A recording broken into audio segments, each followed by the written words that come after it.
ከንቱ ውዳሴ ምንድነው? ከንቱ ውዳሴ ማለት የማይጠቅም ምስጋና ማለት ነው። ከእግዚአብሔር ዘንድ ዋጋ ልናገኝበት በሚገባ ምግባር ከሰዎች ዘንድ ዋጋ ምስጋና ስናገኝበትና በዛ ምስጋና ደስ ስንሰኝ ያ ከንቱ ውዳሴ ይባላል። አንድ መምህር ሲናገሩ ምን አሉ? ከንቱ ውዳሴ በሰሚው ልቦና ውስጥ እንጂ በተናጋሪው አንደበት ላይ አይደለም ያለው። ሰዎች እንዳያመሰግኑንም ሰዎች እንዳይሰድቡንም መከልከል አንችልም። ሰዎች የሚሰጡን ምስጋናና ስድብ ግን የምንቀበልበትን መንገድ መወሰን እንችላለን።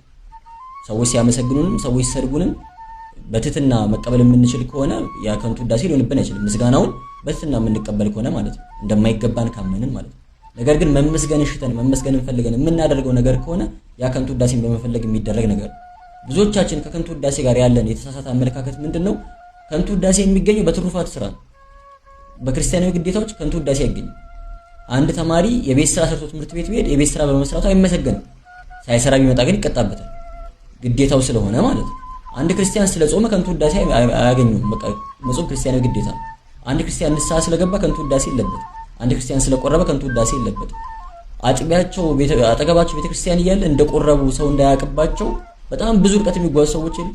በእርግጥ የሰውን አፍን ፈርተው ነው፣ የሰውን ጭቅጭቅም ችግር ስለሆነ ማለት ነው። ግን በክርስቲያናዊ ግዴታዎች በሚሰራ የትኛውም ስራ ከንቱ ውዳሴ አይገኝም። ከንቱ ውዳሴ የሚገኘው በትሩፋት ስራ ትርፍ ስንሰራ ማድረግ ከሚገባን በላይ ስናደርግ ያ ከንቱ ውዳሴ ላይመጣ ስለሚችል ከሰዎች መሸሸግ መደበቅ ሊያስፈልግ ይችላል።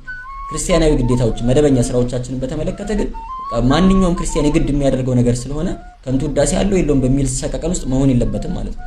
እነዚህ መንፈሳዊ ምግባራት እኮ